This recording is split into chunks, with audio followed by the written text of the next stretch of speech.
warahmatullahi wabarakatuh.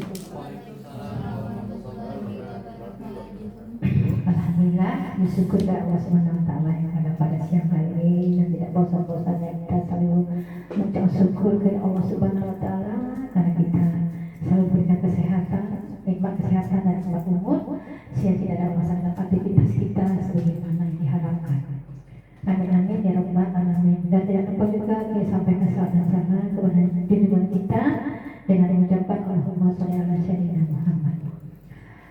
Yang terhormat, yang sangat menghormati Bapak Siswa dan Wakil Guru serta Bapak Ibu dan sampai yang berbahagia pada siang hari ini tepat tanggal 19 Agustus 2024. Baiklah Bapak Ibu, ini yang saya banggakan dari Bapak Ibu ya, dengan tengah-tengah kesibukan kita tetap dapat melaksanakan jadwal yang sudah kita tetapkan, meskipun mungkin ada jadwal yang molor tidak sesuai dengan waktu karena memang kondisinya yang begitu ya, tapi tetap dapat kita laksanakan sebagaimana yang kita inginkan. Kemudian Bapak Ibu, dalam kesempatan juga ini, hari ini juga saya ucapkan terima kasih karena hari ini adalah hari pertama kita melaksanakan kelima berjalan dengan lancar. Cek baterai habis, kayak orang juga nggak mampus. Mungkin low gitu. Oke Bapak Ibu ya, alhamdulillah inilah hari perdana untuk kelima dengan koordinatornya Pak Adi dengan Perdana. Hari ini sudah berjalan dengan lancar, dibantu oleh Rita ya, berjalan dengan lancar, sehingga tadi anak kita walaupun ibu berdiam di kamar, tapi sambutan Bapak Ibu dengarkan anak-anak antusias dan membuat yel-yel ya, yel-yel. Walaupun mungkin ada yang aneh-aneh, itu biasa. Itu namanya anak-anak. Kita aja, ibu-ibu aja ada yang aneh, apalagi anak-anak ya. Karena kan masanya belajar. Jadi kita sudah mendapatkan dahulu, maka yang kita dapatkan kita transfer kepada anak-anak kita. Baiklah, sesuai dengan agenda kita. Kemarin kita sudah kompol juga, yaitu kompolnya tentang P5 ya, P5 ya kemarin ya, yaitu oleh Pak Kardi, kemudian disisipi oleh adik-adik mahasiswa kemarin Ibu lihat ya. Ada sedikit adik mahasiswa kita yang memaparkan mungkin rencana atau agendanya dalam kegiatan PRP di SMP Negeri 14 Tanjung Pinang. Ini ya jadi masukan juga untuk adik-adik kita. Kalau itu mungkin anak-anak lah, ini umurnya anak ibu semua ini ya. Semoga yang kamu dapatkan sedikit nanti kamu luaskan pada saat kamu berada di luar ya. Karena tak bisa memberikan yang banyak-banyak ya, kan sesuai dengan waktu dan kesediaan yang sekolah dapat berikan. Tapi intinya tadi dapat sedikit jadikan gunung atau luaskan seluasnya lautan ya nak ya. Tadi baiklah, pada siang hari ini kita kembali ketemu. Boleh bercakap nampaknya nih habis lagi. Mungkin lari dapat. Oh itunya mungkin geser ya. Nampak apa namanya teknisinya harus di depan pintu situ ya. Baik Bapak Ibu, siang hari ini kembali kita melaksanakan kombel ya, yaitu pemaparannya atau narasumbernya oleh Pak Agus Rusrianto. Ya, mungkin salah satu di antaranya adalah untuk melengkapi ya tugasnya, dan tidak ada salah juga dari nanti paparan dari yang disampaikan oleh Pak Agus Pak Ahmad Rusrianto. Ini juga dapat menjadi masukan untuk Bapak Ibu yang belum CGP ya. Ini karena memang banyak nilai-nilai positif yang dapat kita aplikasikan di dalam pembelajarannya, karena memang IKM sekarang itu adalah pembelajaran yang berpusat kepada murid ya. Jadi subjeknya benar-benar adalah murid ya, bukan berarti murid kita pelonco, tidak, tapi kita peranan yang utama itu adalah siswa, kita sebagai moderatornya ya, sebagai penggeraknya kita. Jadi sasarannya adalah siswa. Jadi kita memunculkan apa yang belum muncul di peserta didik kita. Jadi kitalah yang memunculkan. Jadi kalau seandainya yang aneh-aneh muncul itu wajar, karena anak kita dari orang tua yang berbeda, dari watak yang berbeda, tentu juga kelakuannya yang muncul juga berbeda. Nah, itu yang menjadi yang harus digarisbawahi oleh kita semua. Syukur-syukur umur kita cuma 60. Sebab anak umur kita sampai 600 700 luar biasa sekali yang harus kita lihat. Jadi memang sudah ada hukum alamnya Bapak Ibu ya. Kalau muridnya banyak sama seperti ibu anak cuma satu. Tak boleh memang baterai ya? Enggak lah. Ya. Jadi memang perilaku itu memang itu sudah jadi hukum alam ya. Kalau anak satu itu kumpul semua, kelakuannya, sifatnya, dirinya kumpul. Kalau anak banyak kan berpecah-pecah, untuk si Ani sedikit, untuk si Ali sedikit, Susi sedikit ya. Nah, jadi menyebar kelakuannya, karakternya menyebar ya. Itu tadi. Tapi kalau anaknya satu dan ibu anaknya satu gitu ya tumpuk satu tadi. Macam Bu Mirta juga anaknya satu. Mudah-mudahan tahun depan akan bertambah. Amin ya Bu Mirta ya. Semoga programnya berjalan dengan baik sesuai yang berhadapan dengan Ibu. Dia ingin menjalankan program. Semoga programnya dapat berjalan sesuai dengan kita harapkan. Yang tak berprogram sudah berjalan pun. Dan mabuk tadi Ibu dengar. Wek ya. Nah, itu namanya rezeki ya. Rezeki yang tidak dapat kita tolak ya. Tapi harus kita terima dengan lapang dada. Karena itu tidak semua orang mendapatkan yang berkah, yang macam ibu ya. Lain si ibu ya, kan bukan positif tu ya. Macam ibu ni udah putus lupusnya dia cuma satu. Memang jatah kau memang cuma satu. Engkau lebih duit bagi-bagi dengan yang lain. Nah tadi ya, itu memang jatahnya. Jadi memang yang 3 hal yang tidak dapat kita tolak. Ajal, apa tadi? Ajal mau rezeki ya, Pak ya. Itu nggak dapat tolak. Jodoh ya, sorry ya. Jodoh nggak dapat tolak. Nak kita nak kawin cepat, tapi jodoh masih jauh. Nak anak 4, 5, 6, tapi rezeki dari Tuhan cuma satu. Jadi kalau kata orang bilang ngapun kau dapat satu, ya memang jatahnya satu mendapatkan. Ya, nah itu tadi ya. Jadi yang lainnya sini ya. Jadi kita semuanya ambil secara positif. Ya Bapak Ibu ini tadi ya, sesuai dengan paparan yang disampaikan oleh Pak Ahmad ya. Apapun yang kita dapatkan ini kita sikapi secara positif. Jangan negatif, jangan kita mengeluh ya. Mengeluh kesah ya. Rezeki sedikit cek. Oh ini ada tangan. Mirta langganan ya Bu Mirta ya.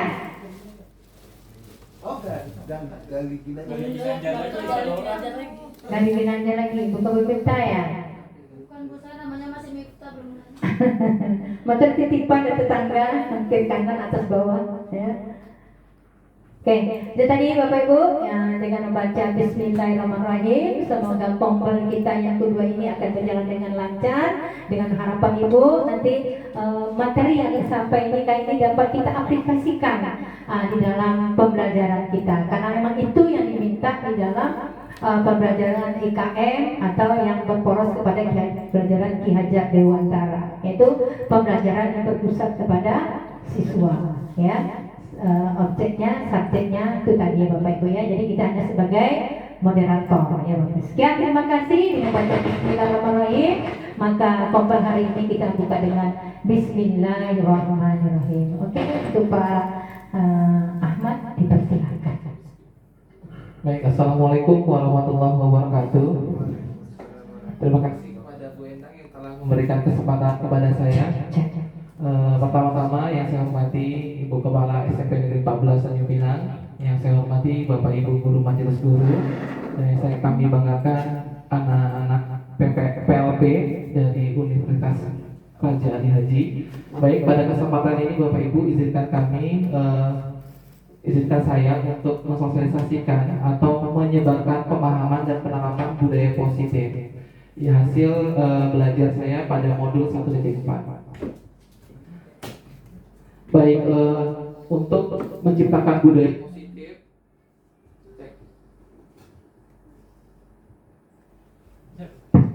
Baik, untuk menciptakan budaya positif ini ada 7 kompetensi inti. Salah satunya yaitu adalah perubahan paradigma belajar, kemudian ada disiplin positif, kemudian motivasi perilaku manusia, kebutuhan dasar manusia, kemudian ada posisi kontrol guru, kemudian keyakinan kelas dan segitiga restitusi. Baik Bapak Ibu, kita mulai dulu dari perubahan paradigma belajar. Nah, perubahan paradigma belajar adalah sebuah konsep yang menggambarkan pergeseran mendasar dalam cara kita memahami dan melaksanakan proses pembelajaran. Seiring dengan perkembangan zaman, tentunya pendidikan itu tidak statis, artinya dinamis. Kita mengikuti namanya perkembangan zaman. Nah, di sini ada beberapa miskonsepsi tentang teori kontrol. Selanjutnya psikiater dan pendidik dari Dr. William Glasser terkenal dengan teori kontrolnya, sekarang dikenal dengan teori pilihan atau choice theory. Ini ada beberapa miskonsepsi tentang teori kontrol. Yang pertama adalah ilusi guru mengontrol murid. Nah, pada dasarnya ini sepertinya kita sedang mengkondisikan anak, sedang mengontrol anak, tapi ini hanya berlangsung dalam jangka pendek. Karena berdasarkan teori kontrol, yang bisa mengontrol hanya diri kita sendiri. Orang lain tidak bisa mengontrol orang lain. Kemudian yang kedua, ilusi bahwa semua penguatan positif efektif dan bermanfaat. Selama ini kita memberikan beberapa penguatan, baik itu mungkin penghargaan dan lain sebagainya. Ternyata ada beberapa yang mungkin nanti dipandang kurang tepat. Kemudian yang ketiga, ilusi bahwa kritik dan membuat orang merasa bersalah dapat menguatkan karakter. Nah, ini nanti lebih cenderung nanti kita akan lihat dalam 5 posisi kontrol guru. Kita akan melihat bagaimana pembuat merasa bersalah ini berpengaruh yang tidak baik kepada peserta didik. Yang keempat adalah ilusi bahwa orang dewasa memiliki hak untuk memaksa. Jadi karena di sekolah yang paling dewasa adalah guru, jadi kita mempunyai ilusi bahwa kita dapat mengontrol anak-anak kecil atau anak-anak di bawah kita, karena kita menganggap bahwa kita orang yang paling dewasa, bahwa kita punya kewenangan atas segala diri pribadi anak di kelas. Nah, ini ilusi kita. Faktanya, kenapa kita sering menjadi di lapangan kita sering, oh anak ini kok nggak nurut ya, tekan saya, oh kemarin baik ya, sekarang nggak ya. Itu ilusi kita, bahwa pada saat itu kita menganggap anak itu terkontrol oleh kita, padahal itu hanya ilusi semata. Kemudian di sini bagaimana seorang bisa berubah dari paradigma stimulus respon kepada pendekatan teori kontrol. Nah, ini menurut Stephen R. Covey ya, mengatakan bahwa bila kita ingin membuat kemajuan perlahan, sedikit ubahlah sikap atau perilaku Anda. Namun bila kita memperbaiki cara utama kita, maka kita perlu mengubah kerangka acuan kita, yaitu pola pikir kita. Jadi mindset kita yang pertama harus kita ubah dulu. Nah, ini ada tabel Bapak Ibu, bagaimana merubah paradigma stimulus respon ke pendekatan teori kontrol. Yang pertama, kalau stimulus respon itu menganggap kebutuhan kita sama, sedangkan teori kontrol menganggap kebutuhan kita itu memang berbeda. Kita yakini itu ya Bapak Ibu ya, kita memiliki kebutuhan dan realitas yang berbeda. Kalau teori stimulus respon menganggap semuanya harus sama. Jadi kalau kita berpedoman pada salah satu teori ini, terbukti bahwa kita mengadakan pembelajaran di kelas itu bagaimana menganggap anak itu sama atau berbeda. Kemudian yang kedua, semua orang melihat hal yang sama. Sedangkan teori kontrol, setiap orang memiliki gambaran yang berbeda. Artinya setiap orang punya gagasan masing-masing. Meskipun kadang-kadang idenya sama, tapi cara penyampaian pasti berbeda. Kemudian kita mencoba mengubah, kalau dalam stimulus respon, kita mencoba mengubah orang agar berpandangan sama dengan kita. Jadi biasanya pribadi ini manipulatif ya, artinya mengkonstruksi supaya tujuannya sama, bisa mempengaruhi orang lain agar memiliki tujuan yang sama dengan kita. Kemudian di sini ada teori kontrol, semua perilaku memiliki tujuan. Kita berusaha memahami pandangan orang lain tentang dunia.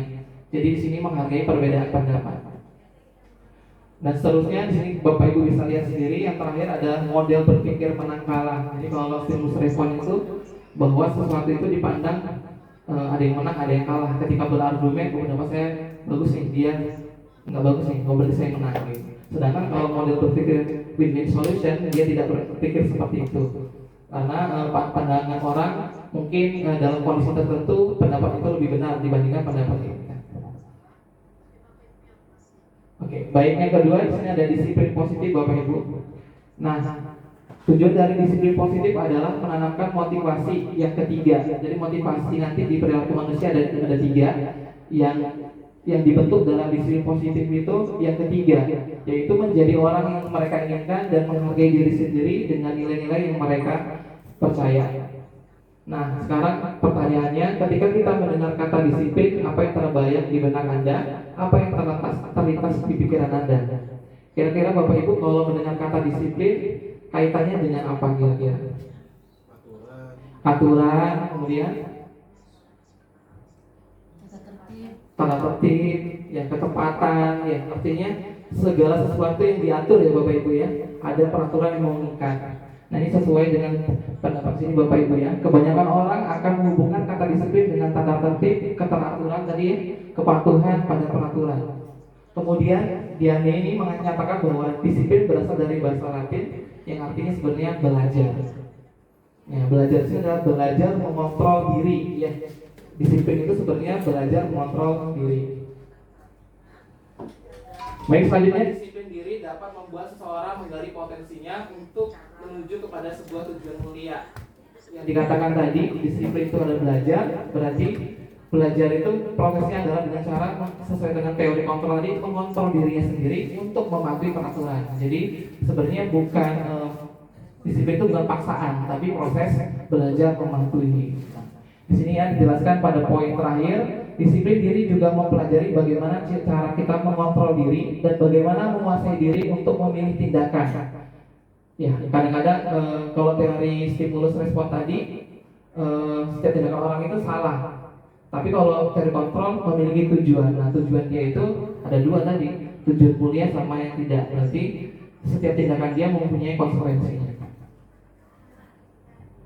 Nah, di sini yang seperti saya jelaskan tadi ada motivasi perilaku manusia. Nah, menurut dosen ini ada tiga tadi. Yang pertama untuk menghindari ketidaknyamanan atau hukuman. Nah, ini berasal dari motivasi eksternal. Kemudian untuk mendapatkan imbalan atau penghargaan dari orang lain. Jadi melakukan sesuatu itu karena ada duitnya nih misalkan.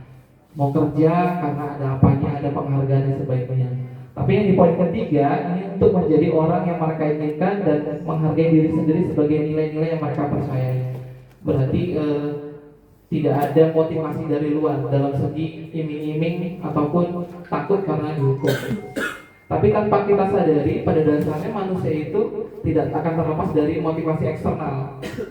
Ya, meskipun pemicu utamanya adalah sebelum ke motivasi ketiga biasanya kita takut dihukum dulu nih. Nah, lama-lama bisa bergeser kepada motivasi internal. Nah, di sini ada Bapak Ibu ada tiga jenis dalam penerapan disiplin dan tadi motivasi perilaku manusia. Di sini ada hukuman, konsekuensi dan restitusi. Nah, sebelum kita lebih jauh membahasnya, kita pahami dulu pengertiannya. Hukuman adalah tindakan yang diberikan kepada seseorang untuk membuatnya merasakan tidak nyaman atau penderitaan akibat perilaku yang tidak diinginkan. Sedangkan konsekuensi adalah hasil alami atau logis dari suatu tindakan. Nah, yang terakhir itu restitusi. Menurut dosen adalah proses menciptakan kondisi bagi murid memperbaiki kesalahan mereka sehingga mereka bisa kembali kepada kelompok mereka dengan identitas sukses. Ya, dari identitas gagal menuju identitas sukses. Nah, ini Bapak Ibu, hukuman, konsekuensi dan restitusi itu dikelompokkan menjadi dua identitas. Identitas gagal itu berarti anak itu tidak tuntas tuh. Setelah kita proses dalam menjalani misalkan pelanggaran, anak itu masih selesai tapi masih mengambil identitasnya sebagai identitas gagal. Nah, ini dalam bentuk hukuman. Nah, ini bisa Bapak Ibu baca sendiri sini, sesuatu yang menyakitkan harus terjadi. Sedangkan konsekuensi adalah sesuatu yang harus terjadi mungkin dari hasil kesepakatan atau korelasi antara pelanggaran dengan hukuman. Nanti kita akan bahas lebih rinci Bapak Ibu dengan contoh bagaimana kita membedakan antara hukuman, konsekuensi dan restitusi. Nah, pada poin terakhir di sini Bapak Ibu, murid atau anak akan tersakiti untuk bagian hukuman. Sedangkan untuk konsekuensi, murid atau anak dibuat tidak nyaman. Sedangkan yang restitusi, murid atau anak mendapat penguatan. Nah, ini Bapak Ibu kita akan gali lebih jelasnya. Dan di sini masih beberapa contoh antara identitas gagal dan sukses berdasarkan hukuman, konsekuensi, dan restitusi. Nah, Bapak Ibu, untuk mengenali hukuman, konsekuensi, dan restitusi berdasarkan pengalaman kita sehari-hari, mungkin sejenis dalam kehidupan sehari-hari kita tuh sebenarnya melakukan hukuman, konsekuensi, atau restitusi. Ini ada beberapa ini ada beberapa kuis untuk tidak mengukur benar atau salah, tapi melihat sebenarnya perilaku kita dalam sehari-hari itu sudah bisa membedakan yang mana antara hukuman, konsekuensi, antara hukuman dan konsekuensi. Baik Bapak Ibu, silakan boleh bergabung di kuis ini. Nanti kita akan coba memainkan pernyataan yang mana termasuk hukuman dan konsekuensi. Jadi Bapak Ibu hanya untuk melihat saja. Ini tidak mengukur, ini untuk seru-seruan aja. Untuk dari mahasiswa pun boleh ya. Silakan.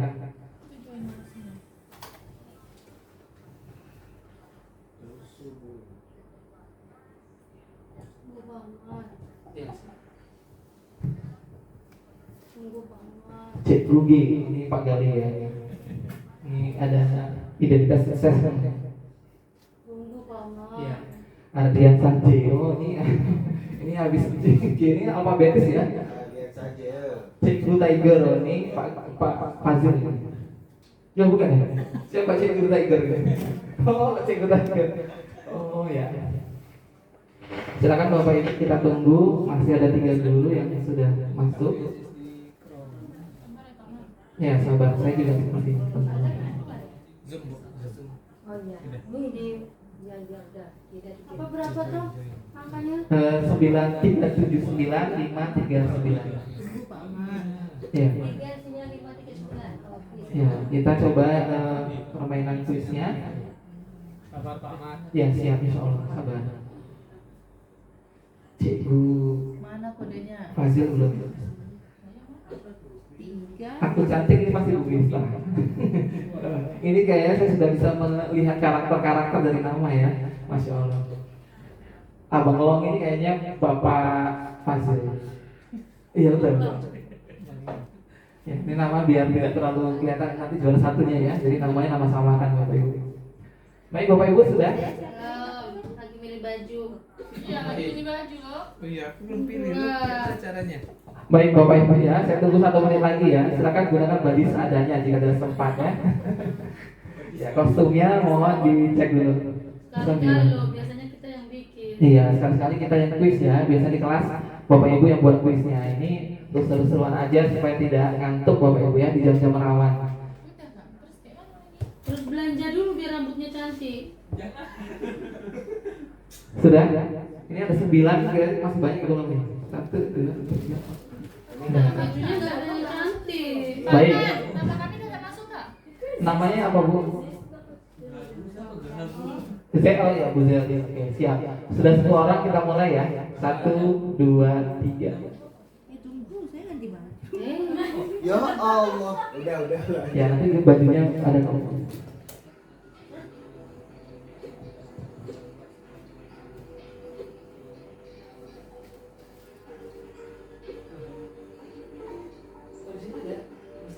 Iya, kan dia tersambung kecuali Ahmad menggantinya ke SM. Udah nggak apa-apa kan terdengar. Nggak apa-apa. Kepengennya suara kenceng. Subhanallah. Biar masuk video ada. Ya waktunya habis ya. Mencatat 100 kali di dalam buku kalimat saya tidak akan terlambat termasuk iya hukuman. Oke, di sini ada Pak Arti. Ada aku cantik, kok saya salah, aku ganteng ya, saya baca jadi kelihatan cantik ini. Berbahaya ini. Sengaja aku. Baik, soal nomor 2.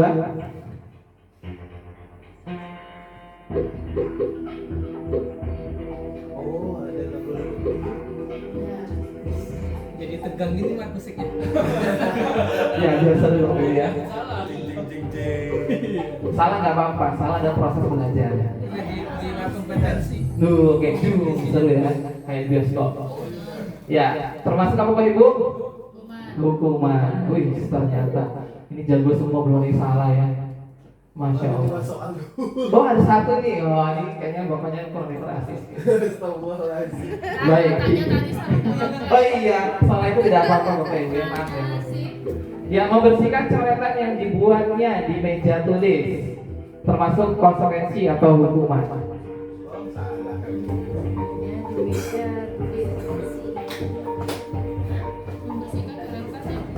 Ini masih ada dua winner nih belum menjawab. Iya, satu lagi.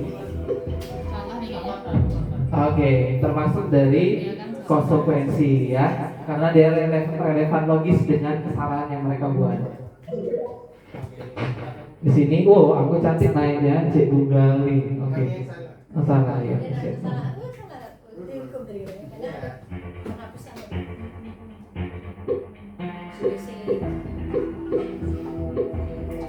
Ya, murid diminta untuk push up 15 kali karena tidak menggunakan masker ke sekolah. Ya, ini termasuk konsekuensi atau hukuman.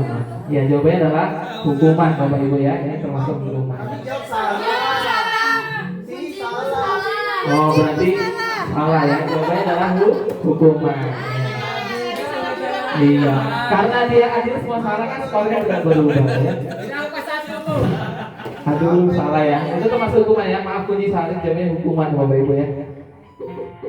bonus Hati-hati di sini. Menggantikan kertas tugas yang temannya telah dicoret-coret, termasuk konsekuensi atau hukuman. Jiwa kompetensi orang ini sini kuat semua. Iya, jiwa kompetensi kuat ya. Ini termasuk dari konsekuensi Bapak Ibu ya. ya Ayo. Oke. Nggak ada perubahan ya. Ada juga. Masya Allah sudah mulai kembali ke identitas sukses ya, tidak ada salah. Berjemur di lapangan basket pukul 12 siang karena mengobrol dengan teman, termasuk iya satu lagi. Ya, jawabannya adalah hukuman Bapak Ibu ya. Next ini ya. yang berbentuk fisik itu hukuman kan Kita lihat ya Bapak Ibu ya. Ternyata Wizis membuat Bu Zeli tidak mabuk lagi ya. Iya, tak mabuk aja ya. Tak mabuk. Atau Nggak makin bisa mabuk. masuk WC Oh, oke. Ya, ini tidak pakai sepatu hitam disuruh telanjang kaki. Nah, ini termasuk hukuman Bapak Ibu ya. Nah, biar leaderboardnya kena kita skip dulu ya, biar nampak kalian. Oh, nampak juga. Oh, ini jarinya Cik Gali, makin cepat jarinya ya. Berdiri di depan kelas sambil mengangkat kaki karena tidak bisa menjawab pertanyaan, termasuk hukuman atau konsekuensi. Ya, ini jawabannya adalah hukuman Bapak Ibu ya. saya Kita ditanya kan ini. Oh, itu dia Bu Zeli langsung naik. muncul ya Ngeri ya. turun panggil kayaknya saya. Baik, silakan Bapak Ibu. Membersihkan tumpahan air di meja tulis karena tersenggol pada saat belajar. Konsekuensi atau hukuman Bapak Ibu? Satu lagi ya.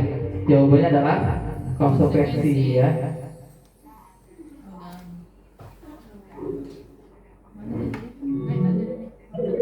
Wih, sebelum bergeser jempolnya sama-sama kuat ini. Mohon satu yang tergilir. Baik, masih ada 4 soal lagi Bapak Ibu.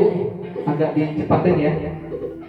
Kehilangan 10 menit jam istirahat untuk mengerjakan tugas karena terlambat datang dan tertinggal pelajaran 10 menit, termasuk konsekuensi atau hukuman. Ya, ini jawabannya adalah konsekuensi. Bapak Ibu udah mahir ya, sudah bisa mengganti ini menjadi di depannya ini untuk membahas konsekuensi, restitusi, dan hukuman. Duduk di bangku di pinggir lapangan pada jam istirahat. Ini termasuk masih ada 3 berpikir ya, masih mau menentukan jempolnya masih kaku nih. Ya, ini termasuk hukuman Bapak Ibu ya, masih hukuman ya. Salah juga nih lopat jadi Cik Tiger naik, Abang Long juga naik nih, Abang Long ya. Pak Fazil diam-diam ternyata punya Abang Long ya.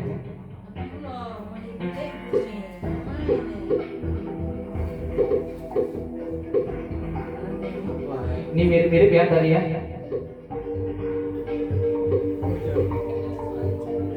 Jawabannya enggak apa Bapak Ibu? Jawabannya enggak? Konsekuensi. Masya Allah. Kita lihat apakah Bu Zeli naik ke tahta tertinggi. Wih, saingannya udah mulai paling naik lagi ya. Ayo tinggal 2 soal lagi Bapak Ibu. Kalau ini Bapak Ibu hukuman fisik termasuk konsekuensi karena relevan dengan materi mata pelajarannya ya. Karena bisa pelajarannya relevan Bapak Ibu. Ini dianggap relevan karena fisik itu pendidikan jasmani, olahraga dan kesehatan. Kecuali ini ada konteks cerita, ada kesepakatan yang tidak boleh menyertai itu. Jadi dalam ini kan kalau ini kan itu ya, kalau belajar teori nggak boleh lari. Tapi secara umum tidak ada konteks, jadi dipandang secara umum. Jadi dia nggak boleh. Pak Ahmad yes. Pertanyaan Pak Ahmad. Iya, ini mohon maaf Bapak Ibu, pertanyaan ini diambil dari LMS-nya langsung. Jadi kalau kondisi LMS-nya biar. kondisinya dianggap umum ya, tidak kondisi kalau PJOK secara umum itu di lapangan kayak gitu. Ada penekangan PJOK-nya dari sini. Iya. Itu Bapak Ibu ya. Terakhir untuk next podium ya, sebelum kita kembali ke materi. Pertanyaan nanti diprotes kita ya. Iya.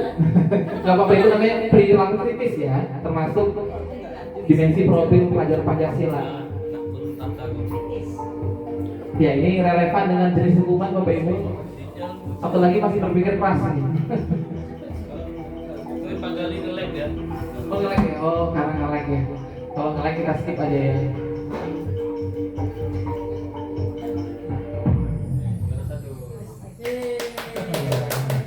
Ini untuk hiburan ya sebelum masuk materi yang cukup panjang dan agak melelahkan. Jadi saya selipin dengan kegiatan ini supaya agak enjoy. Mana hadiahnya?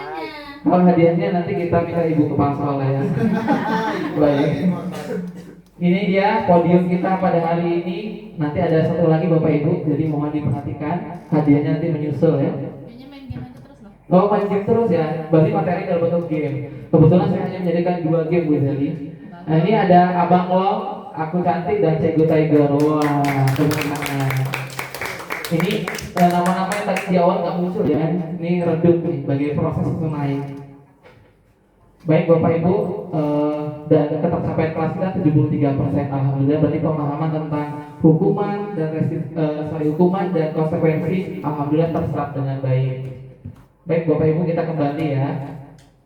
Wah nanti bisa ketahuan tadi tentang apa ya. Ini saya langsung next tentang konsekuensi.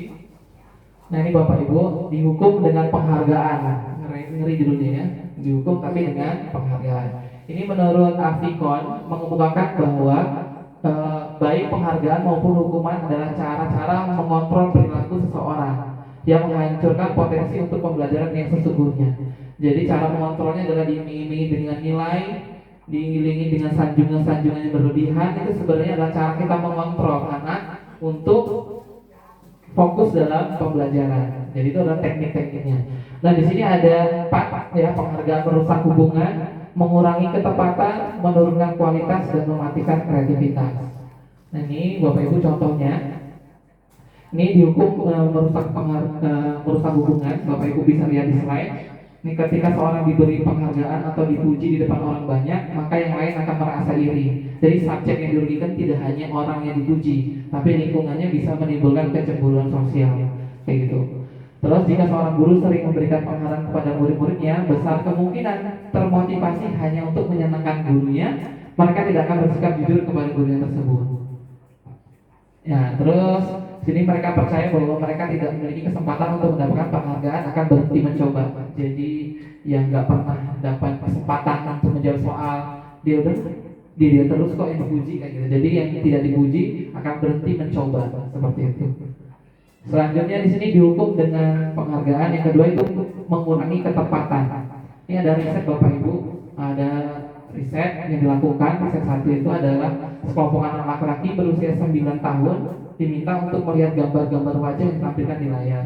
Mereka harus memberitahu jika wajah-wajah tersebut sama atau berbeda. Nah, kasus di sini ini dari mereka diberi penghargaan dalam bentuk uang. Jadi 1 itu diberi penghargaan dalam bentuk uang. Yang kasus riset kedua itu tidak diberikan apapun, yang tidak ada iming-imingnya. Nah, hasilnya ternyata anak-anak yang mendapatkan permen jawabannya banyak yang tidak tepat dibandingkan anak-anak yang hanya diberitahu jawabannya benar. Jadi berbeda gitu. Fokusnya sudah teralihkan. Nah, ini dihukum dengan penghargaan yang ketiga, itu menurunkan kualitas. Nah, ini kasusnya di mahasiswa ya. Di sini pengamatan dilakukan pada sekelompok mahasiswa yang sedang kerja praktek di sebuah surat kabar universitas. Saat itu mereka sedang berjalan menulis sebuah artikel tentang sebuah judul berita utama. Seiring waktu, mahasiswa atau mahasiswi tersebut semakin mampu bekerja dengan cepat. Kemudian ada beberapa mahasiswa yang dibayar untuk setiap judul berita utama yang mereka mampu hasilkan. Dan setelah beberapa lama, hasilnya kinerjanya berhenti berkembang. Mereka yang tidak menerima bayaran terus berupaya mengasah diri menjadi lebih baik. Jadi ini gambaran Bapak Ibu. Ini riset ya Bapak Ibu ya. Kemudian di sini mematikan kreativitas, bisa kita baca Bapak Ibu. Ini mengenai hadiah atau penghargaan yang bisa mereka dapatkan bila berhasil menulis sebuah puisi.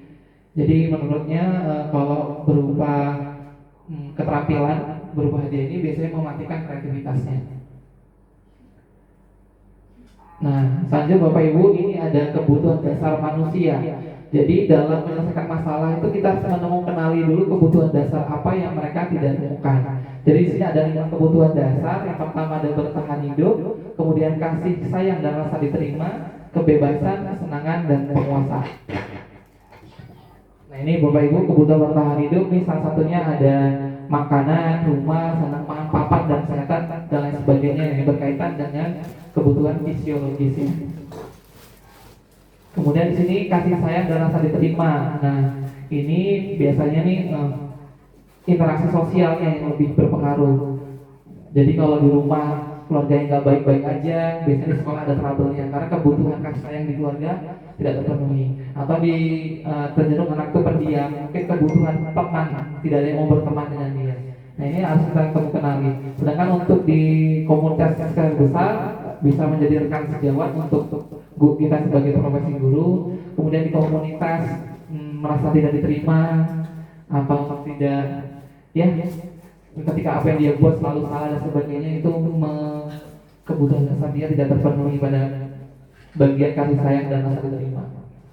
Nah, di sini penguasaan Bapak Ibu. Nah, penguasaan ini lebih kayak power. Jadi lebih ke power individualnya bagaimana. Jadi setiap orang itu punya namanya hasrat ingin menjadi juara, hasrat ingin menjadi lebih baik daripada orang lain. Walaupun konotasinya tidak harus juara satu, gitu, tapi dia ingin menjadi yang lebih baik daripada orang lain. Itu adalah penguasaan. Jadi pengakuan atas dasar kemampuan kita. Pasti setiap orang kita ingin diakui kemampuan kita. Meskipun kerja kita itu kecil dibandingkan orang lain, tapi yang kecil itu ya harus diakui gitu. Kalau nggak diakui, ya kebutuhan dasar ini bakalan lepas. Nah, ini salah satunya yang biasa, yang sering kita kenali biasanya anak juara. Itu yang kita selalu yang kita soroti gitu. Ya, tapi yang kecil-kecil enggak. Kayak pengakuan atas keterampilan nih.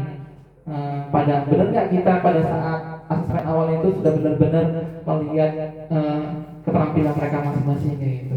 Terus di sini kompeten ya. Kompeten ini tadi setiap orang punya hasrat ingin diakui, ya, ingin kayak upper gitu.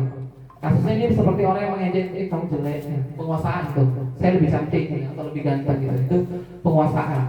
Ada lebihnya daripada orang lain. Kemudian di sini ada kebebasan. Nah, ini mohon maaf, ini ilustrasinya setengah tangan aja ya, di rantai. Ini ilustrasi saya aja. Ini kebutuhan atas kemandirian, otonomi, memiliki pilihan dan mampu mengendalikan arah hidup seseorang. Jadi ini ciri-cirinya anak kalau kebutuhan ini tidak terpenuhi, biasanya ada kata bosan, ada bosan. Nah, ini jelas anak itu tidak merasa bebas, mengantuk di kelas. Kebebasan dia itu tidak dapat dipenuhi. Nah, mengantuk di kelas. Jadi ada kebutuhan dasar yang tidak terpenuhi. Nah, yang terakhir itu kesenangan, Bapak Ibu. Nah, ini di setiap anak itu atau setiap manusia itu butuh namanya kesenangan. Nah, ini Bapak Ibu bisa melihat sendiri apa yang bisa kita lihat dari anak jika kebutuhan ini bisa terpenuhi atau tidak di kelas. Nah ini biasanya kalau kita menganalisisnya bisa menciptakan model pembelajaran yang mengacu kepada kebutuhan dasar tadi. Ya, ada 5 kebutuhan dasar mungkin tidak semua muncul atau 3 atau 2 pada saat pembelajaran itu dimunculkan.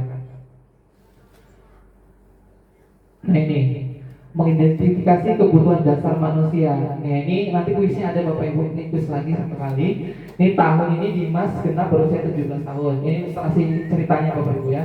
Ia senang sekali ketika ayahnya mulai mengajarkan cara menyetir mobil. Setiap akhir pekan ia berlatih menyetir. Ia terlihat senang sekali berlatih sampai akhirnya ia bisa menyetir mobil dengan baik dan lancar. Ketika ibunya bertanya pada Dimas apa yang membuat dia ingin bisa menyetir, ketika jawaban Dimas adalah seperti ini, kebutuhan apa yang ingin dia penuhi? Nah, jawaban Dimas ini adalah pertanyaannya. Nanti Bapak Ibu milih kebutuhan dasarnya apa. Nah itu nanti kenapa ini penting? Karena nanti dalam melakukan segitiga restitusi kita harus menemukan kebutuhan mana manusia yang belum terpenuhi pada tahap memvalidasi tindakan yang salah. Bapak Ibu ya, kita kembali lagi di ini sedikit saja soalnya. Karena Jelly yang menang nih. nah ini kebutuhan dasar manusia ya. Karena Dimas ya. Kayaknya Dimas ya. Betul. Karena Bu Zeli suaminya Dimas mungkin sangat mengenali ya karakter Dimas ya. Oh salah istrinya Dimas. Salah ya maaf. Paman. Ya ini Nanti saya mau cari yang Dia aja yang salah baca. ya salah bacanya. Paman, Biar saja. nampak tulisan tuh, Paman. Suaminya Dimas, istrinya Dimas ya maksudnya. Ini Tok Dala namanya sudah mulai terinspirasi oleh Abang Long tadi ya, namanya berubah lagi. Oh ini Nok ini dan ya, ini singkatan ini Bu Nita Nosiana, Tok Abah, wah ini pemeran dari Bobo Boy ini ya. Tok Dala ini Upin Ipin. Oke, ini ada Bobo Boy, Teko. Oh ini Teko tadi terinspirasi oleh grup P5 tadi kayaknya. Cikgu Melati. Untuk nggak Cikgu Mawar ya. Ayo dua lagi. Tekong. Wah ini JL. JL. Tadi berkali JL. Baik Bapak Ibu silakan kita mulai gas. Kalau ini kan Bu Miftah nih. Aku mau ganti baju. Ya. Gak apa-apa bajunya itu aja nggak apa-apa Bapak Ibu. Baik ini hanya 4 soal Bapak Ibu. Aku merasa bangga dan keren. Nah ini kebutuhan dasar apa kira-kira? Klik aja. Ya, kita lihat ya.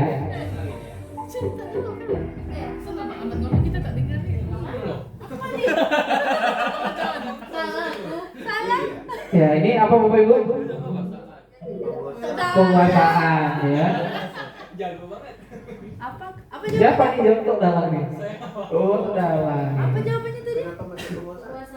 Ya, dia yang merasa bangga sama dirinya.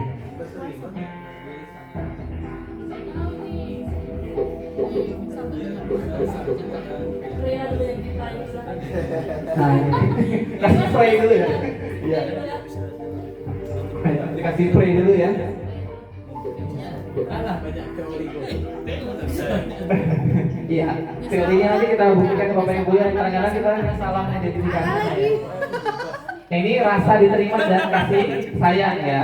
Karena tadi ada teman-teman Bapak Ibu. Bukannya kan senang ya? Tidak, Saya senang kalau dia jalan-jalan soalnya. Tapi kan dia sebab musababnya ya sama teman-temanku. Ya, itu dia Bapak Ibu. Bebas Ya. lah. Bebas Yang ngajak lah, siapa-siapa bebas aja lah, itu bebas. Iya, kita bebas pendapat tapi bebas itu tetap ada aturannya ya Bapak Ibu ya. Itu kan teori gua aja. Baik Bapak Ibu silakan dicek lagi. Ada 2 soal terakhir. Ini betul nih saya sekali kayaknya. Kalau salah Pak Ahmad yang salah buat salah. Oke. Kalau salah Pak Ahmad yang buat salah. Iya. Kebebasan ya. Kami tulisnya pesenang. Sama aja lah sebenarnya kita. Takutnya kebebasan. Iya, ini jawabannya adalah kebebasan. Kebebasan betul. Dalam Jangan terkaitan dengan kata senang Bapak Ibu. Eko nih. Aku aja dari tadi jawabnya bebas aja semua. Kan nggak tahu lagunya ya. Puh ya, puh ya. Aku jawab kesenangan terus pokoknya sampai dia dapat. Kesenangan ya. Kesenangan tuh salah. Jawab itu kebebasan. Iya, Bapak Ibu. Itu seru-seruan aja Bapak Ibu ya, tidak untuk sebagai objek perkara. Nanti dibully Pak Ahmad. Tidak ada pembelian Bapak Ibu ya. Sampai tujuh orang nanti. Nah, akhirnya Bu ya. Iya.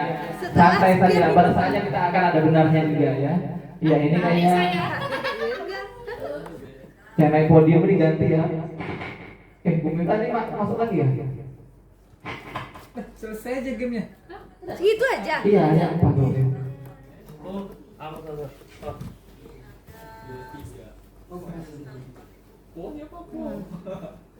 Nah, baik Bapak Ibu, ini adalah Ibu Minta, Pak Gali dengan Pak Mazil ya, saudara ya. Terima kasih Bapak Ibu. Ini ada. Hah? Itu. Oh, saudara, Pak Mazil ini mau klaim aja ya. Oke, baik Bapak Ibu.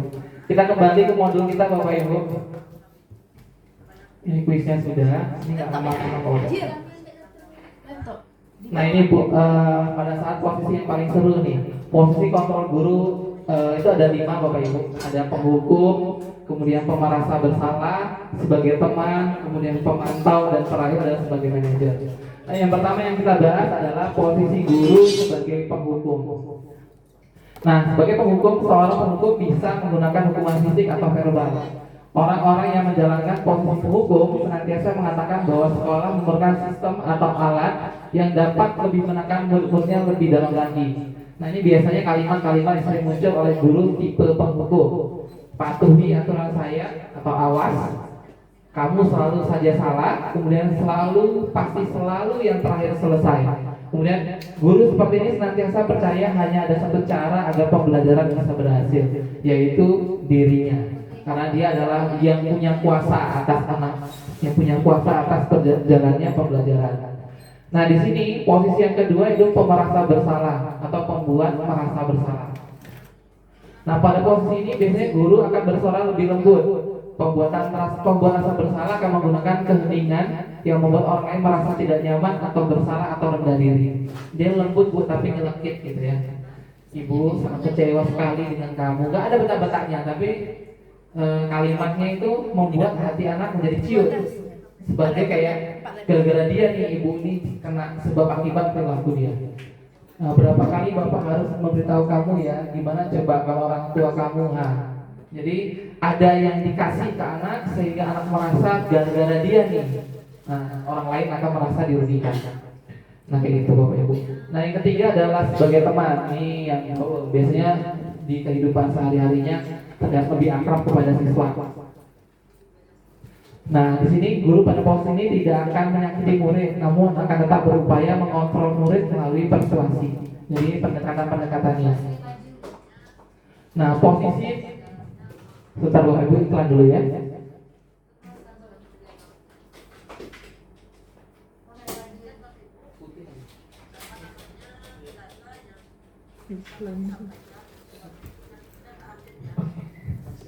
Satu lagi yang lebih baik. Ini iklan sampo Bapak Ibu. Kita banyak iklan hari ini ya, karena ada sesuatu hal. Ini iklan sampo Rejoice Bapak Ibu ya. Endorse kita hari ini. Sampo aja. Kok Rejoice?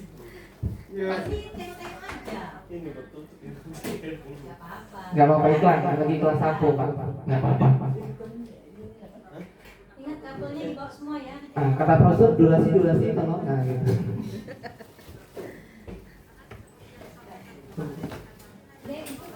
Baik, kita sambung Bapak Ibu ya. Pada posisi ini tidak akan menyakiti murid tadi, namun tetap berupaya mengontrol murid melalui persuasi.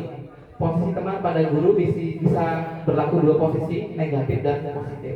Nah, positif di sini berupaya hubungan baik yang terjadi antara guru dan murid. Nah, guru di posisi teman menggunakan hubungan baik dan humor untuk mempengaruhi seseorang. Jadi persuasinya lebih ke bahasa-bahasa yang nyaman didengar telinga anak, kemudian anak merasa enjoy dengan bahasa persuasinya. Nah ini contohnya, ayo bantulah demi bapak ya, sambil gurau-gurau dengan senyum-senyum tipis ya, kata anak-anak sekarang. Ayo ingat tidak bantu bapak selama ini. Nah, ya sudah kali ini tidak apa-apa, nanti ibu bantu bereskan. Artinya dia tetap memberikan masalah, tapi sebagian besar masalah itu diinisiasi oleh gurunya sebagai teman pemberi solusi kayak gitu. Nah hal negatif dari posisi teman adalah bila suatu saat guru tersebut tidak membantu ya, Di sini tidak membantu, akan kecewa dan berkata, saya pikir bapak ibu teman saya murid akan merasa dikecewakan. Jadi pada momennya guru akan kembali, karena ini mengkontrol posisi guru ini bukan selamanya kita di penghukum enggak. Bisa aja dalam kehidupan sehari-hari yang biasanya manajer terpicu emosinya bisa ke penghukum dan bisa kepada pembuat merasa bersalah. Jadi tidak ada posisi guru ini sajek kayak kontrolnya pada manajer, terus itu guru yang paling perfect di Indonesia kayaknya. Dan itu saya rasa sangat jarang ya, karena biasanya posisi kontrol ini sangat langka ya, karena berarti malaikat dengan penuh segala halal rintangan masalah-masalah yang dia punya dan mampu mengkondisikan anaknya. Kemudian di sini ada posisi kontrol pemantau. Nah ini pemantau ini guru on the rule ya. Apa peraturannya, konsekuensinya apa. Jadi dia tidak melihat itu posisinya sedang apa, tidak pandang bulu. Yang penting ini aturannya, konsekuensinya seperti ini. Dipantau perkembangannya, tapi dia tidak menggunakan seperti diabetes gagal tadi pada pembuat merasa bersalah atau pada penghukum, tapi lebih menjalankan konsekuensi, tidak berupa hukuman. Nah ini pertanyaannya biasanya peraturan apa yang dilanggar? Apa yang telah kamu lakukan? Kemudian sanksinya atau konsekuensinya apa? Nah itu biasanya guru pemantau itu tahu tata tertib sekolah kayak gitu atau lainnya. Ini kalau melakukan ini apa sanksinya kayak gitu atau konsekuensi harus kamu lakukan. Tapi bentuk sanksi dan atau hukumannya itu bentuknya konsekuensi, tidak bentuk hukuman. Itu Bapak Ibu.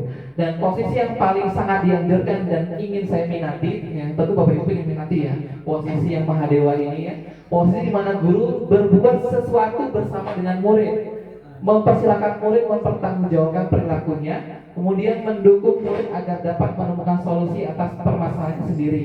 Ya.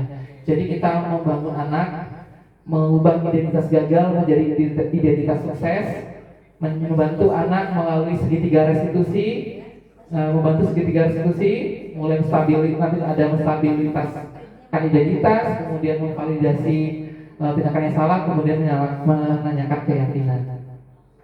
Nah Bapak Ibu, ini ada sedikit video yang mungkin Bapak Ibu kita bisa lihati contoh-contoh dari posisi dari penghukum yang pertama ya.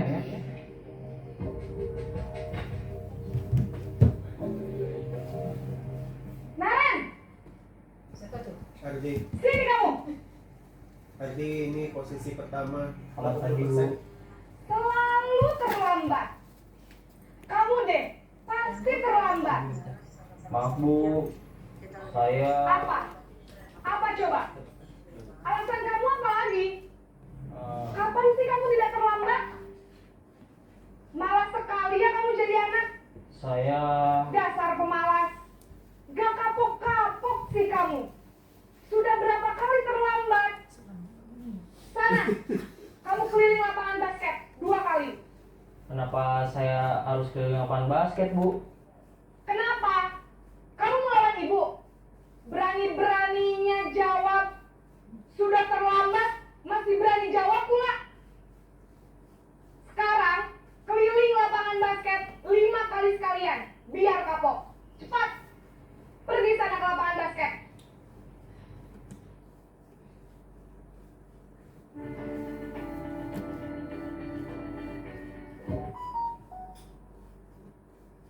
Aduh, apa Bapak Ibu ya, topik balik.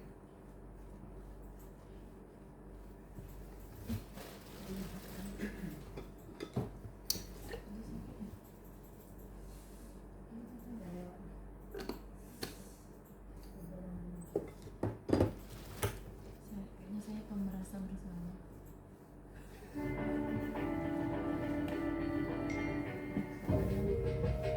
Jangan terserah kalian anak. Dari awal lagi ya, nonton lagi ya Bapak Ibu ya. Naren! Sini kamu. Selamat pagi Bu. Selalu terlambat.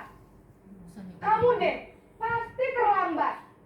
Maaf Bu, saya Apa? Apa coba? Alasan kamu apa lagi? Kapan sih kamu tidak terlambat? Malas sekali ya kamu jadi anak. saya Dasar pemalas. Gak sih kamu? Sudah berapa kali terlambat?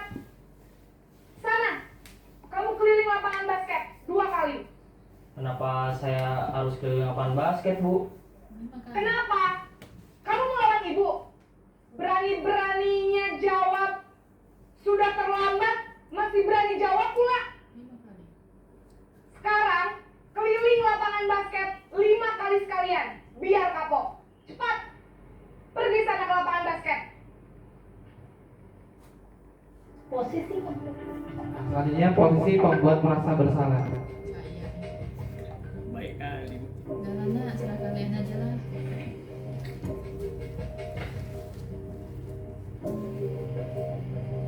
Naren, Dia tadi. Aduh. Aduh, ya. Selamat pagi, Bu. Kebayang Bapak Ibu ya, Naren. sebagai anaknya Kamu tadi. kenapa terlambat lagi, nak? Ya Tuhan, Naren. Kamu tenang ya, bikin ibu susah ya. Kalau kamu terlambat lagi, nanti ibu yang ditegur bapak kepala sekolah, nak. Disangka ibu tidak bisa membina kamu. Duh, gimana ini? Bingung ya, nak.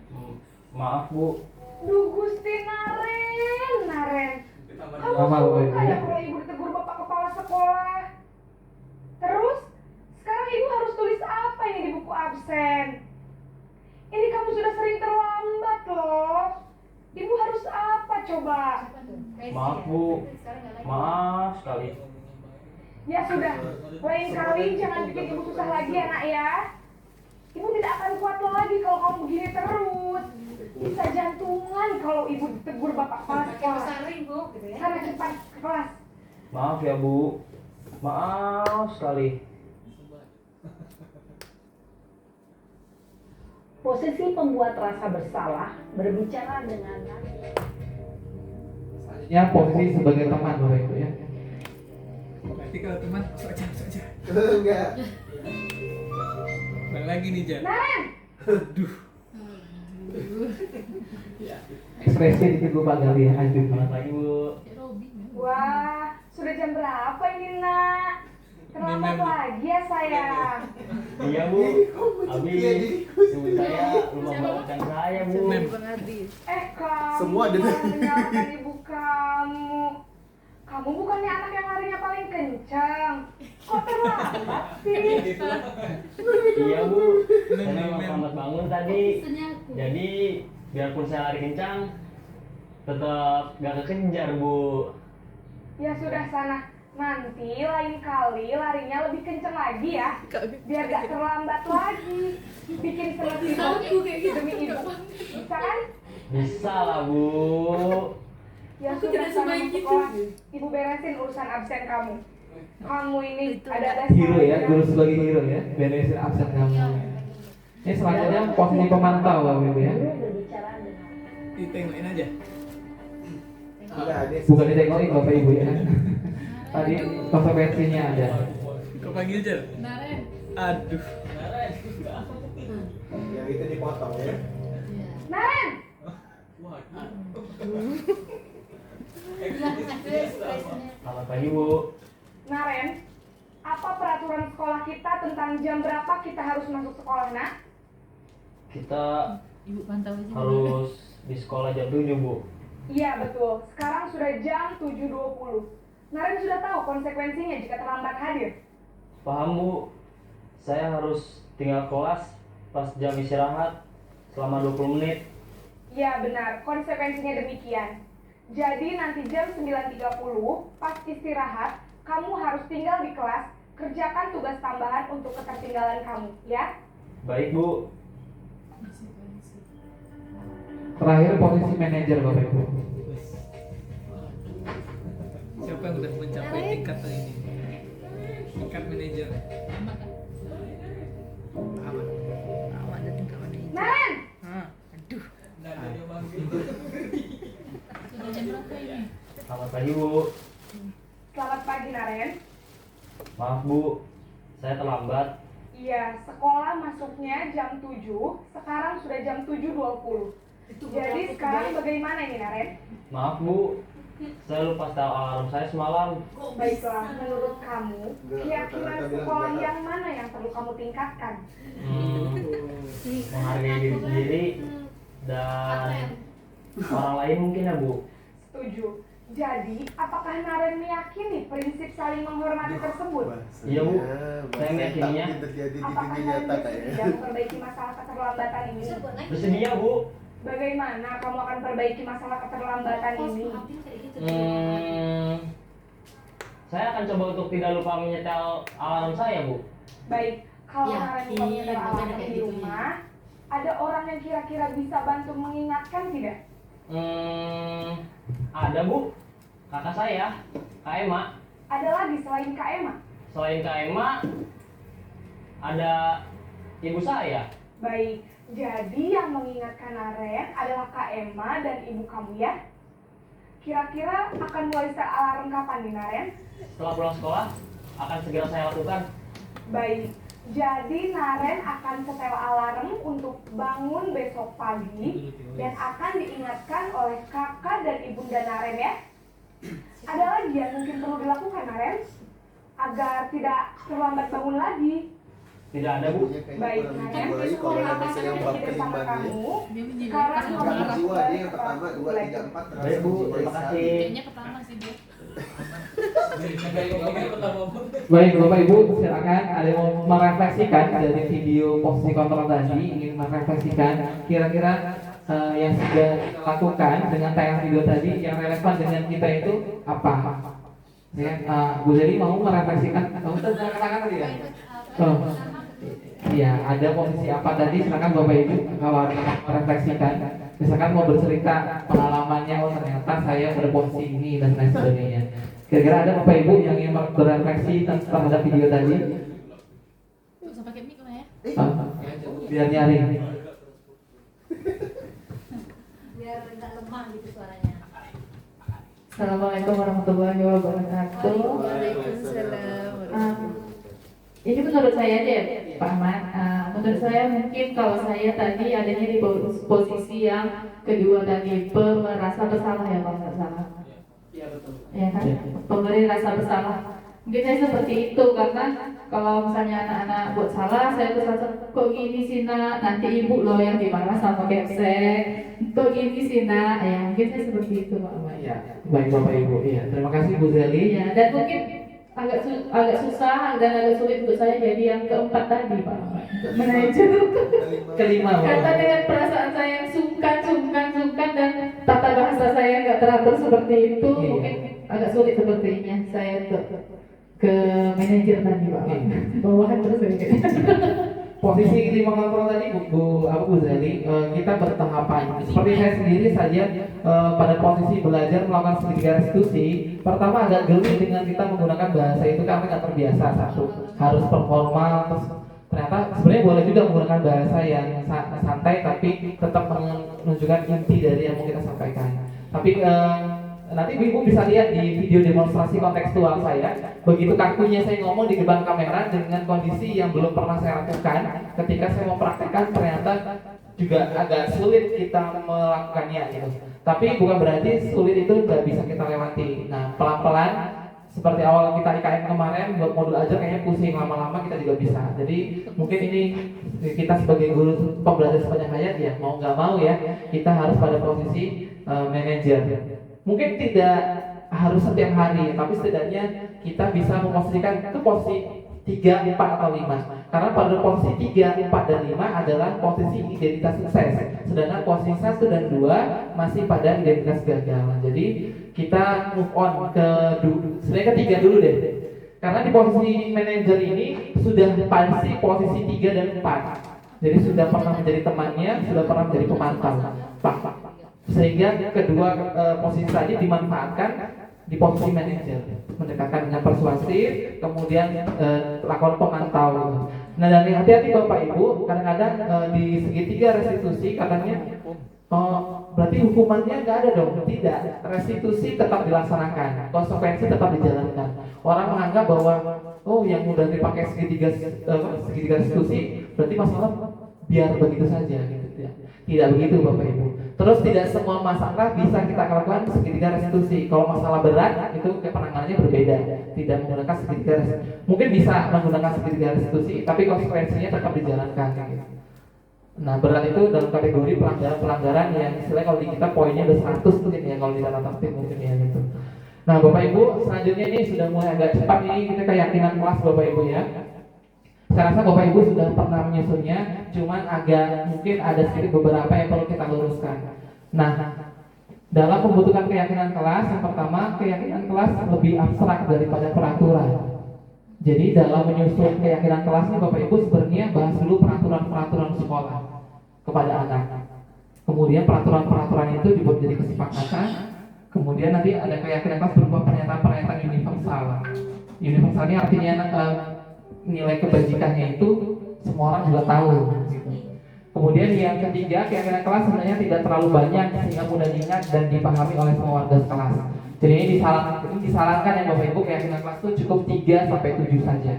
Kemudian keyakinan kelas sebaiknya sesuatu yang dapat diterapkan di lingkungan tersebut. Jadi jangan muluk-muluk tinggi-tinggi tapi tidak sesuai dengan karakter anak. Kemudian semua warga hendaknya ikut berkontribusi dalam pembuatan keyakinan kelas lewat kegiatan curah pendapat. Kemudian bersedia meninjau kembali keyakinan kelas dari waktu ke waktu. Nah ini Bapak itu prosedurnya Bapak Ibu. Nah, prosedur pembuatan keyakinan kelas ini warga sekolah punya murid bercurah pendapat tentang peraturan yang perlu disepakati di sekolah atau di kelas. Jadi peraturan dulu yang kita bahas Bapak Ibu. Kemudian mencatat semua masukan peserta didik, boleh kalau manual boleh pakai papan tulis, kalau mau pakai sticky note boleh pakai sticky note, kalau mau pakai berbasis Padlet yang itu terserah Bapak Ibu, itu boleh. Kemudian susun keyakinan kelas tersebut menjadi kalimat positif ya, tidak boleh kalimatnya bentuknya negatif. Nah ini Bapak Ibu, next ya.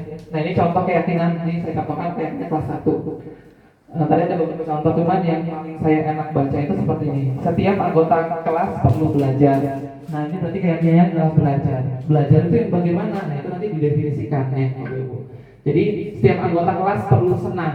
Nah senang itu yang bagaimana itu didefinisikan bersama. Kemudian setiap anggota kelas perlu melakukan tugas. Tugasnya apa? Piket dijabarkan dalam bentuk peraturan-peraturan.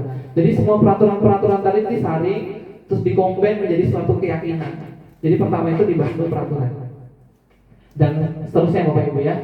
Nah ini Bapak Ibu setelah kita membuat keyakinan itu ternyata ada kegiatan lain. Mungkin kalau kita kemarin sebatas membuat keyakinan tempel. Bahkan kalau saya pribadi kemarin lupa tanda tangan kesepakatan ya, ditandatangani oleh siswa kemudian tempel di situ. Nah ternyata Bapak Ibu kita harus melakukan kegiatan di sini pertama tampak seperti dan tidak tampak seperti. Kalau ini saya ambil dari keyakinan kelas 7, itu nilai keyakinannya adalah hormat. Nah ini Bapak Ibu dijabarkan nilai hormat itu menghormati waktu misalkan, berarti datang tepat waktu. Kemudian nanti menyapa teman dan guru setiap hari. Kan ini biasanya yang kalimat sebelah kanan ini Bapak Ibu yang kita tangkap ya di dalam curah pendapat ya, di curah pendapat itu gitu. Jadi nanti tinggal Bapak Ibu kelompokkan dia menjadi kegiatan tampak seperti sama tidak tampak seperti. Nah ini seperti ini contohnya Bapak Ibu. Kemudian dalam berperilaku di kelas juga kita menggunakan tabel Y. Kalau tadi tabel T. Tabel Y itu terdengar, terlihat dan berperilaku. Nah di sini Bapak Ibu berdasarkan keyakinan kita contoh nih satu orang berbicara. Berarti kalau tadi hormat ya Bapak Ibu ya. Yuk saya bantu. Kita bisa selesaikan ini bersama. Terima, tolong ya, permisi. Ini yang boleh kita dengar di telinga kita dalam proses menghayati keyakinan kelas-kelas yang kita susun. Jadi terlihatnya tadi boleh di plug pindahin dari tabel T tadi juga boleh. Terus perilaku seperti apa yang mengidentifikasikan dengan keyakinan kelas. Nah yang ini sebenarnya Bapak Ibu yang selain keyakinan kelas jadi tempel itu kegiatan tampak sama tidak tampak. Nah ini Bapak Ibu. Nah terakhir ini ada segitiga restitusi Bapak Ibu. Nah ada 3 tahapan. Yang pertama adalah menstabilitas identitas. Nah teori kontrolnya kita semua akan melakukan hal terbaik yang bisa kita lakukan. Jadi di sini mengubah identitas gagal menjadi identitas sukses. Nah itu harus terjadi. Yang kedua validasi tindakan yang salah. Nah kalau teori kontrol mengatakan semua perilaku memiliki alasan. Baik itu tindakan baik maupun buruk itu pasti ada alasannya. Nah alasan tadi itulah apa? Nah, sehingga kita mengidentifikasi namanya 5 kebutuhan dasar manusia tadi. Nah, setelah kita identifikasi, berarti kita bisa memberikan nih gagasan atau solusi dari kebutuhan yang tidak terpenuhi tadi. Kemudian menanyakan keyakinan. Di sini kita semua memiliki motivasi internal. Jadi keyakinan yang diserap di kelas itu bagaimana, kemudian ditanyakan kembali kepada anaknya, seperti contoh tadi ya, dia meyakini enggak keyakinan itu. Sebenarnya kalau kita memang praktekkan memang agak kaku Bapak Ibu ya. Saya pribadi kemarin pada saat praktek pertama kali itu sangat kaku sekali. Dengan mekanisme saya harus menyusun kalimat yang bagaimana supaya anak berargumen seperti apa memancingnya. Itu pertama kali saya lakukan memang agak sulit. Nah, ini Bapak Ibu contoh segitiganya. Di sini saya langsung aja Bapak Ibu. Nah, ini tahapannya Bapak Ibu. Bagian dasar dari segitiga bertujuan untuk mengubah identitas anak dari orang yang gagal karena melakukan kesalahan menjadi orang yang sukses. Selanjutnya, anak yang melanggar peraturan karena sedang mencari perhatian adalah anak yang sedang mengalami kegagalan. Dia mencoba untuk memenuhi kebutuhan dasarnya, namun ada benturan. Nah, benturan tadi itulah bentuk pelanggarannya. Contoh anak yang misalkan ini kita temui mungkin di jenjang SD ya, kalau di SMP mungkin jarang, mengambil bekal temannya. Mungkin karena ibu dia merasa bosan karena kebutuhannya tadi ibunya ngasihnya itu aja. Nasi goreng, nampak temannya ada nugget, nah diambil lah nuggetnya itu. Jadi kan masalah kan, jadi masalah karena kebutuhan dasar anaknya tidak terpenuhi.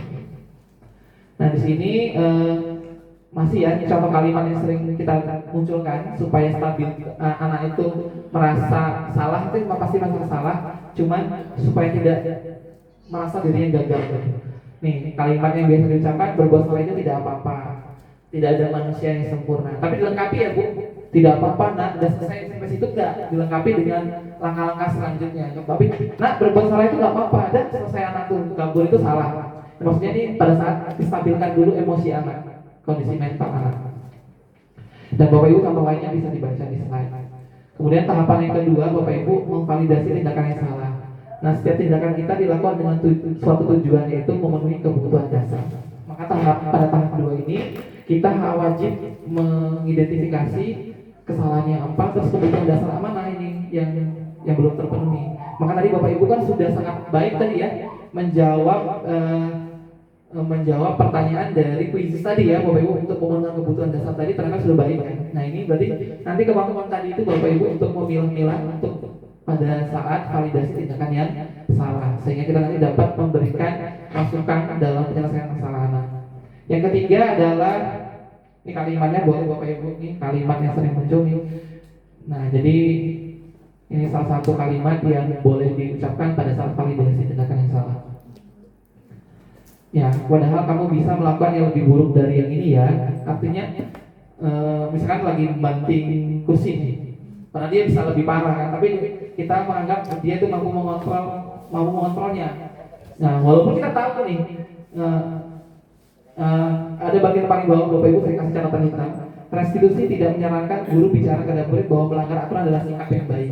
Ini kan seolah-olah di kalimat di atas itu pelanggaran itu dimaklumi ya. Tapi di sini alasannya apa sih gitu. Jadi sebenarnya tujuannya hanya untuk menggali dapat alasannya apa, kemudian mengidentifikasi kebutuhannya apa, sehingga ada solusinya tadi. Nah, yang terakhir di sini menanyakan keyakinan. Nah, teori kontrol menyatakan bahwa kita pada dasarnya termotivasi secara internal. Jadi ketika sudah sukses melaksanakan sisi pertama dan kedua tadi, tinggal kita menanyakan keyakinan apa yang dilanggar, solusi yang bisa muncul dari anak apa, dan seterusnya. Nah, ini Bapak Ibu ya, ini kalimatnya seperti kita dengar tadi ya pada saat pada posisi manajer tadi, ini kalimatnya juga ada yang seperti ini. Ini ya, videonya ternyata nggak saya kelingkan ya. Satu lagi Bapak Ibu terakhir, mungkin ini jangan ketawa Bapak Ibu ya, ini contoh saya karena saya harus tampilkan di layar. Ini contoh. Ketawa dulu boleh. Assalamualaikum warahmatullahi wabarakatuh. Nama saya Ahmad Rusman SPD, CGP Angkatan 11 dari kerja SMP Negeri 14 Tanjung Pinang, Kota Tanjung Pinang. Pada kesempatan kali ini saya akan mencoba menjelaskan demonstrasi kontekstual pada modul 1.4 budaya positif, yaitu penerapan segitiga restitusi di sekolah saya yang terdiri dari 2 kasus. Selamat menyaksikan. Itu gaya manajer. Kasus pertama PSI, gimana kabarnya hari ini? Alhamdulillah. Oh ya, sebelumnya Bapak terima kasih atas PSI ketika Bapak minta datang ke kantor dan hadir. PSI tadi Bapak pergi ke kelas, kemudian saya tadi kontrol untuk ikat harian. Ini kan PSI kan ya. Nah, tadi saya lihat PSI datang ke kelas ketika teman-temannya kira Adik Bapak kasih bisa uang ke menjelaskan satu Bapak hari. Setelah itu adik yang buat pamit ya. Saya nggak tiket karena saya kantin karena saya malas. Bapak paham, kadang-kadang kita sebagai manusia juga Kawan ngaret tadi nih. karena tidak ada manusia yang sempurna. Setiap orang pasti melakukan kesalahan. Kali kalau pakai minumnya Sisanya jangan di. Jadi tahu Pak, saya tidak ada gunanya juga lagi pula teman-teman nggak umur penting juga. Kalau nggak butuh itu, Saya merasa tidak ada gunanya juga lagi pula teman-teman yang lain bisa apa saya jadi saya berikan. Aku ucapkan terima kasih, baik sudah mulai jujur, melalui ceritanya, Bapak mengingatkan bahwa kita ada keyakinan kelas. Salah satunya yaitu bekerja, artinya ketika kita mengerjakan tugas, wajib dikerjakan secara bersama-sama. Kemudian keyakinan yang kedua adalah diterima dan dimiliki. Jadi mungkin dengan ada di PSI kelas, teman-teman jadi kalau PSI bekerja mereka kelas tidak butuh itu namanya tidak tepat. Nah, menurut kamu keyakinan mana yang kamu tidak jalani pada hari ini? Jadi cuma merasa malas saja, cuma saya. Jadi kamu tidak melakukannya ya. Selain itu juga keyakinan diterima dan dimiliki yang PSI langgar karena ketika menjalankan suatu tugas kita bersama-sama, tugas itu bisa selesai dengan cepat. Nah, mereka berharap dari PSI hadir untuk membantu mereka. Jadi saat kamu memilih untuk keluar, kamu juga mengingat waktu di agak cepetin ya Bapak Ibu ya. Bagaimana tempatnya? Jadi mau gimana pun kita harus tetap menjalankan tugas dan tanggung jawab kita sebagai petugas piket. Nah, menurut kamu apa yang bisa kamu lakukan untuk memperbaiki masalah ini? Ya, restitusi di situ Bapak Ibu ya, itu restitusinya. Jadi diminta anak itu mau ngapain dari masa selanjutnya, berarti PSI tinggal datang ke kelas, kemudian nanti ketemu dengan teman-temannya, kemudian kita maaf. Baik, Bapak menghargai sikap kamu yang mau bertanggung jawab. Yang penting kita belajar dari kesalahan dan berusaha untuk lebih ke depannya menjaga namanya rasa tanggung jawab. Saya senang kamu mau memperbaiki masalah ini. Nah, bagaimana rencana? Saya akan tiket kelas, jadi akan lakukan paralel. Wah, itu ide sangat bagus. Semoga PSI semakin menjadi murid dan bertanggung jawab. Terima kasih kepada PSI. Bapak Ibu ya, mulai sore PSI boleh pulang dan semoga kedepannya menjadi anak yang bertanggung jawab. Ini dibantu Pak Jody, Pak Jody yang videografernya. Nah, ini kasus kedua ada Aira ya, yang mengejek kelas temannya itu Devi. Aira, bagaimana kakak hari ini? Jadi kelas 9 sedang mendekor kelasnya, jadi ada sedikit instrumen tambahan gitu. Jadi ucapkan terima kasih Ayah sudah mau. Ya mungkin Bapak Ibu ya, cukup satu saja Bapak Ibu ya. Terima kasih jadi responnya. Warahmatullahi wabarakatuh. Perkenalkan nama saya Siti Aira Afiza. Saya murid dari kelas 8. Terima kasih kepada Bapak Ahmad yang telah mengajak saya berdiskusi tentang masalah saya kepada perkara tadi kegiatan tentang nilai. Wassalamualaikum warahmatullahi wabarakatuh. Assalamualaikum warahmatullahi wabarakatuh. Perkenalkan nama saya Dika Mekezi, saya dari kelas 9. Sebelum ini saya terima kasih kepada Pak Ahmad sudah mengajak saya berdiskusi di Omrus dan wassalamualaikum warahmatullahi wabarakatuh. Waalaikumsalam warahmatullahi wabarakatuh. Ya, Ibu ya.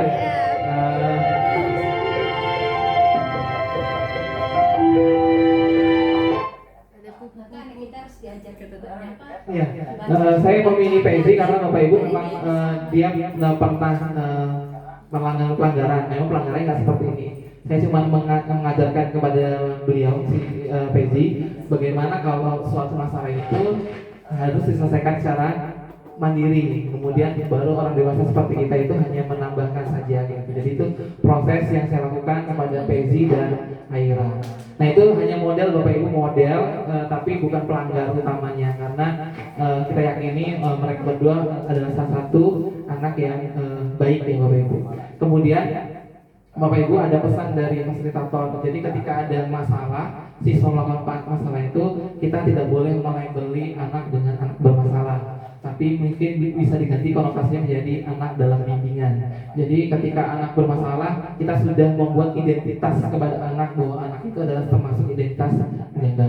Jadi mungkin memang benar siswa itu yang bermasalah terus, tapi jangan pernah kita membuat label kepada anak itu adalah anak yang bermasalah, sehingga identitas itu melekat pada anak, sehingga kayak proses yang kita susun tadi sesuai dengan kaidah yang benar, tapi kita sendiri finishingnya kok salah gitu, melabelin anak. Itu mungkin pesan dari pemateri kami, sehingga nanti kedepannya kita semua pada proses belajar Bapak Ibu ya. Tentunya yang saya sampaikan tadi bukan berarti saya yang paling baik, paling benar, tidak. Pada saat yang saya sampaikan ini adalah kondisi ideal seorang guru, sehingga pada prosesnya kita bisa menemukan bagaimana menjadi guru yang baik dan benar. Nah mungkin Bapak Ibu terima kasih atas waktunya hari ini. Itulah tadi pemahaman saya terkait budaya, menerapkan budaya disiplin positif di sekolah. Nah, budaya positif tadi itu Bapak Ibu, 7 kompetensi inti tadi harus kita penuhi dulu supaya bisa kita menciptakannya. Karena budaya positif itu tidak lepas pada satu orang atau 2 orang aja. Budaya positif dapat terwujud jika terjadi kolaborasi di lingkungan sekolah, baik itu dengan pimpinan, rekan sejawat maupun warga sekolah lainnya seperti murid. Mungkin itu Bapak Ibu, kira-kira sebelum saya tutup ada yang mau ditanyakan Bapak Ibu terkait materi atau pemaparan yang saya jelaskan. Kepada Bapak Ibu dipersilakan. Ditanyakan Bapak Ibu atau ada apa namanya?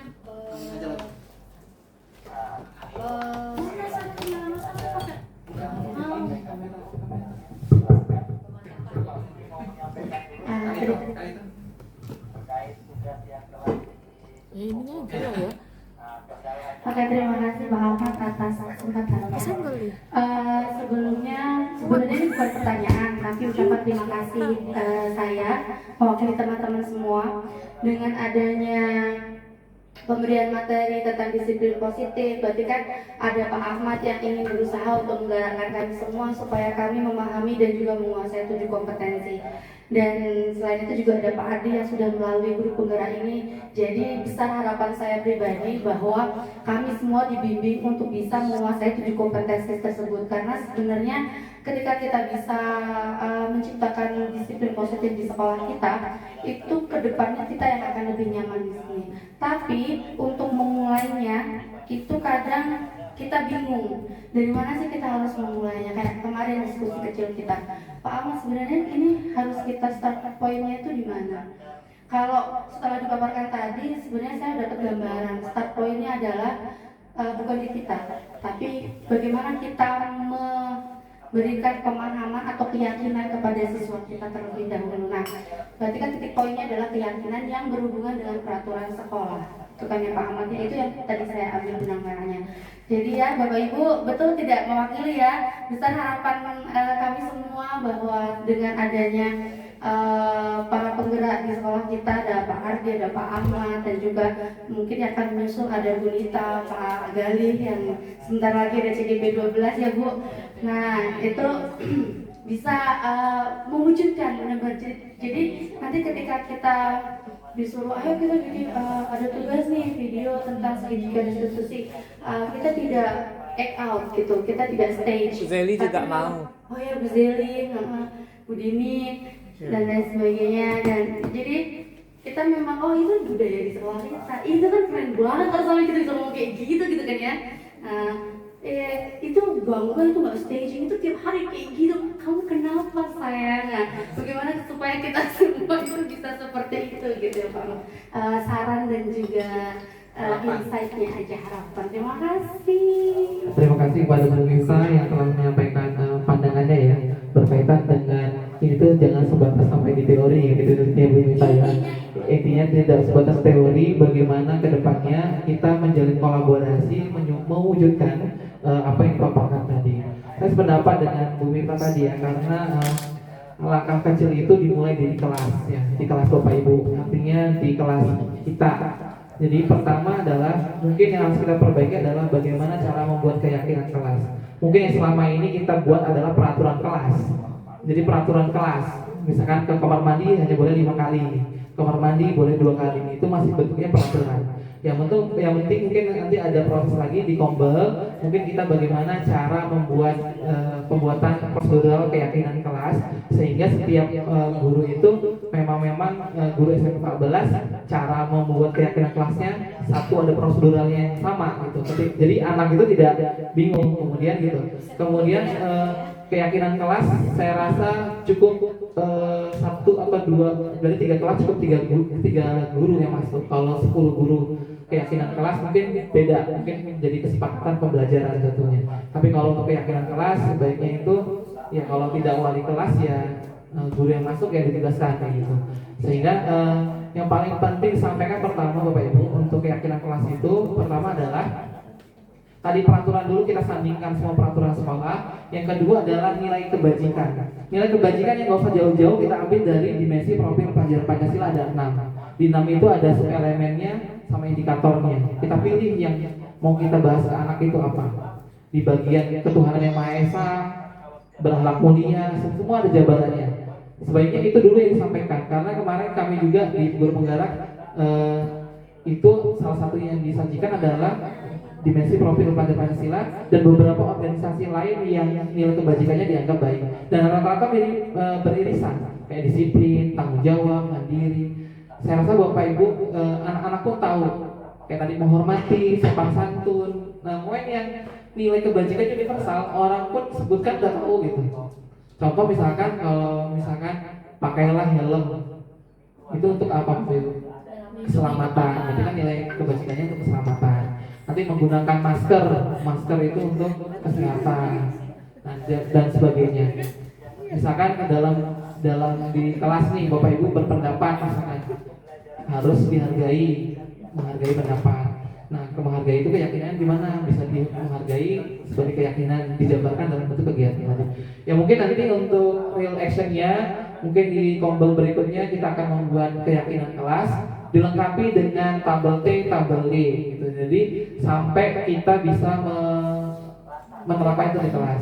Yang perlu menjadi tantangan bagi saya Bapak Ibu yang menerapkannya adalah pemahaman anak terkait menyusun kalimat, terkait mengutarakan pendapat, itu yang agak berat, sehingga ujung-ujungnya nanti jadi kayak kita yang mendominasi. Nah, jadi sebagai PR kita bersama bagaimana keyakinan itu munculnya dari peserta didik atau dari anak. Jadi jangan kita saklek dulu. Jika sudah munculnya tidak sesuai dengan yang kita harapkan, maka kita boleh tambahkan keyakinan yang kita yakini kepada anak-anak. Mungkin itu Bapak Ibu, ada lagi yang mau disampaikan? Jika tidak ada, saya tutup. Saya ucapkan terima kasih kepada kepala sekolah yang telah memberikan tempat dan ruang dan kesempatan kepada saya untuk melakukan kegiatan berbagi praktik baik budaya positif. Baik, terima kasih. Saya akhiri dengan assalamualaikum warahmatullahi wabarakatuh.